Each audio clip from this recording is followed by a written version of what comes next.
I loved all the Dixon Hill episodes because I got to wear civvies and pretend to be a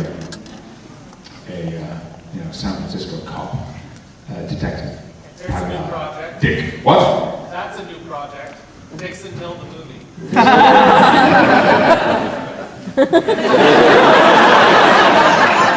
From your mouth to God's ear. And I liked all of the episodes in which we got out of our uniforms. I like the Robin Hood episode very much. I like Captain's Holiday. I like that we did that sort of Edwardian thing in San Francisco. Whoopi was in. We were underground a lot, weren't we? Yeah. Yes. Times Arrow. I like that one where we kept going round and round in a loop. What was that called? Cause and Effect. That was good, wasn't it? And I loved that one where we were trying to prove that Brent was, I'm sorry, not Brent, that Data was sentient. When Starfleet wanted to take him away and make thousands and thousands of copies of him, and I argued that he was unique. Measure of a Man, thank you very much. My assistant, Jackie, is sitting in the wings over here, keeping an eye on me. And we were talking about, because she's doing a convention at the US next week. And we were talking about what she would do, and I was giving her some ideas of things to do, and it just reminded me of, I think I've forgotten what it was I was going to say. Jackie, I gave you a really good idea about something. What was it? And I said you should talk about something to do with a particular episode.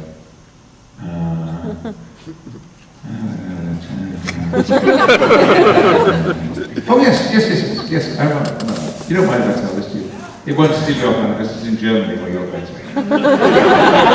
Is anybody going to be in, where are we going? Does anybody going to Dusseldorf next weekend?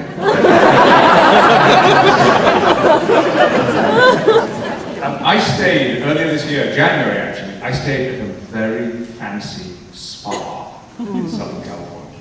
I mean, really high class, expensive. And I needed to start cleaning up stuff. It was great, it was lovely. But I was entirely private. I spent my days having all kinds of different treatments. Being wrapped in icy frozen sheets and things. and having room service, because I didn't want to go to the room. I was on my own, and I wanted to watch stupid television, and not have to sit in a restaurant and all that. And so I settled down my first evening in my beautiful suite. I got my robe on, I never got dressed, and I got there, and I'm flicking through the channel, think. It's John Picard.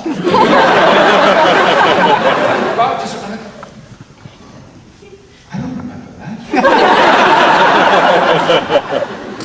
I watch and I think, I have no recollection of shooting this episode. And who is that guest actor? I've never seen him before. It's been some sitting there, and so I watch, I'm fascinated.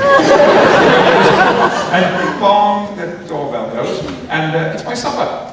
So I go in, I let the guy in and say, shall I lay down? Yes, yeah, put it here in front of the television set. And he goes, oh yeah, fine.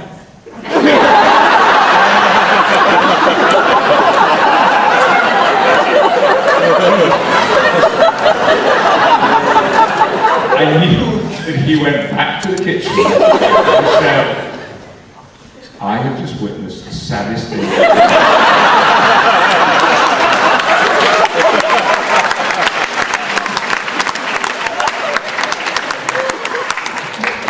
Watching reruns. No life. Yes, my dear.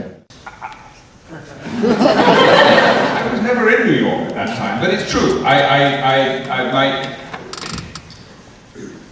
It's all kind of part of the legend now, isn't it? How I got this. But when I was cast, I didn't know that I had to sign a 6-year contract. And when my agent sat me down and explained it to me, this was on a Monday afternoon, I was cast Monday morning, and they said, you've got until Friday to do this deal.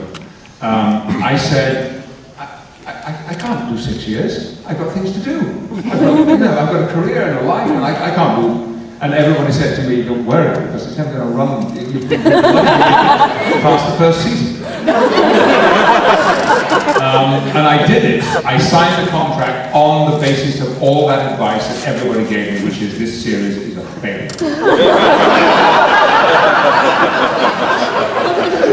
Thank you. No, I was doing a play in London. I was transferring Who's Afraid of Virginia Woolf to the West End. I had no intention of doing an American science fiction syndicated TV show.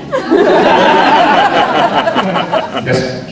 Good afternoon and welcome. Hello, thank you. My name is Michael O'Sullivan, and I wanted to thank you for 2 reasons. First of all, for reaffirming to me that bald men are sexy.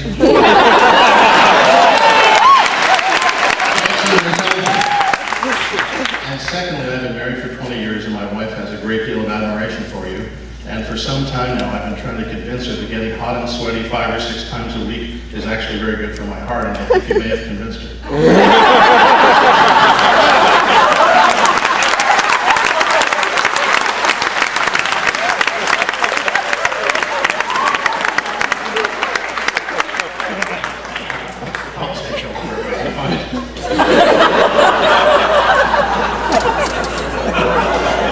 Is she here with you? Oh, yes. For safety, I may ask to come up on the stage with you. She is French-Canadian, and you play French actors. Anyhow, I head up the Humane Society of Canada, and I know that you love horses from your on-screen appearances, and I just wondered if you had any other animals. If I had... If you have any pets, dogs, cats, horses? Yeah, I have a cat who doesn't live with me. She lives with Jackie. Bella, she's quite famous. She was a refugee from the Northridge earthquake back in '94. She was found on some concrete, some cement.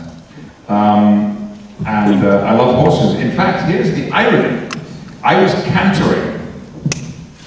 Oh, no, not me. I was cantering on a horse on a beach in Santa Barbara about 14 hours before I went into hospital and had my treatment. I mean, that's how good I thought I was. I thought I was that fit. Little did I know. But I love horses, and one day I would like to have my own horse, and I'm trying to find somewhere where I can live where that would be possible. And I love dogs, but I've never in my life been with anybody who liked them, so I never had one. There's a price to be paid, you know, for love. No dogs.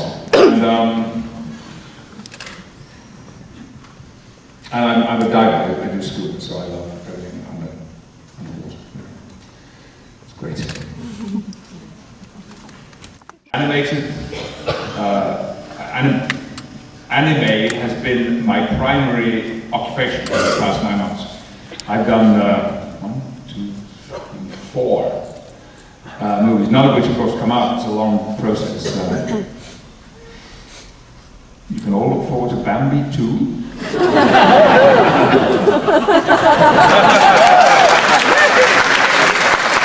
Great Prince of the Forest, that's me, Bambi's father.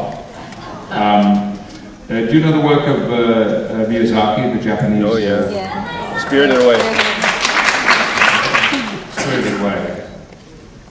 It's in my top 10 all-timers of any movie. I mean, really, really. And Princess Mononoke too. Well, he has a lot of movies. Disney have bought all of his early movies, and they're going to release them here with English voices. And I'm really lucky I got to play the leading role, or the leading male role, in the first one that they're going to release, which is called Nausicaa, Spirit of the Winds, Valley of the Winds. It's back in the 70s, I think, but it's got all of his strangeness and genius. Then there's another movie, the title which I can never remember, but it's really, really good. It's a German animated movie, and it's absolutely brilliant, and maybe I'll remember the name of it before we're done.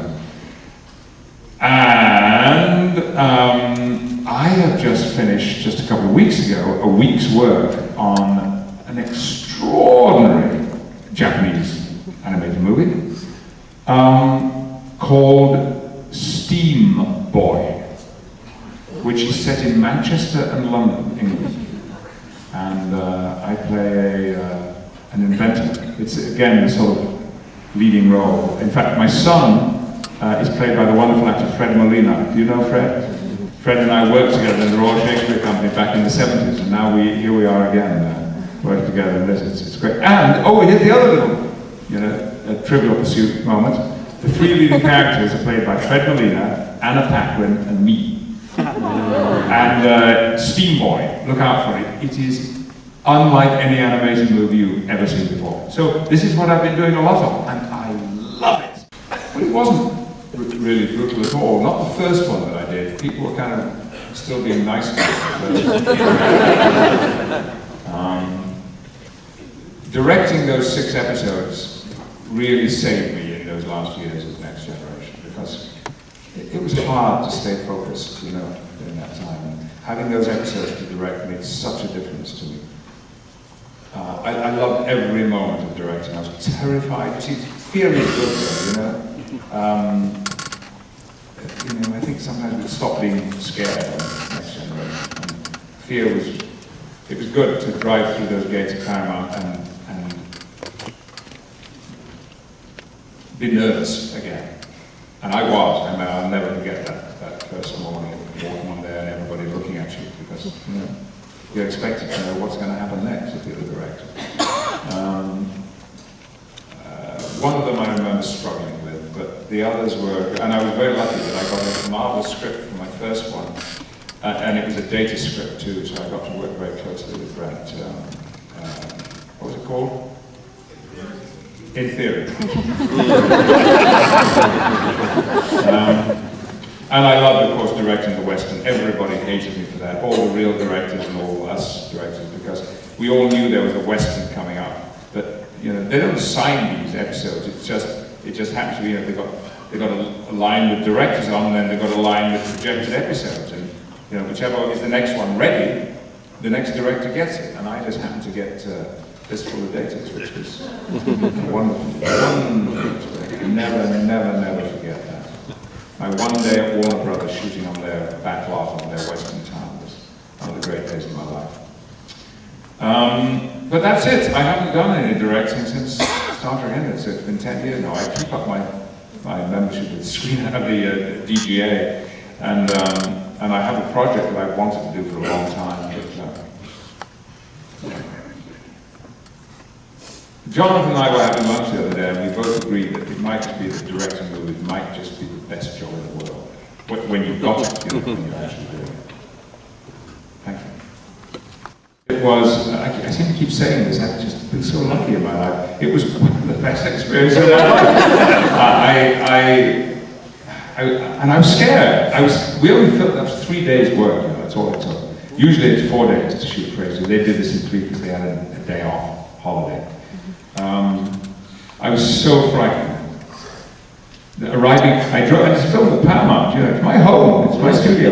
I drove onto the lot that day as though I was going to my first job in my first studio ever. I was so nervous. We did the read-through sitting around the table, and I just thought, I'm not going to be able to get these lines out. And these were my heroes. I loved that show, and before that I loved Cheers, and Kelsey and David Hyde Pierce. Oh man, but they were so supportive. I mean, they were, without exception, Kelsey, all the way through all of them. I mean, there was not a day that I worked when one of them wouldn't come up and say, "It's great that you're doing it, it's so good you're doing this, it's terrific," And it was a wonderful experience. I'm very proud of having done one. And they tell me that it's become one of the classics of the whole series, which is great.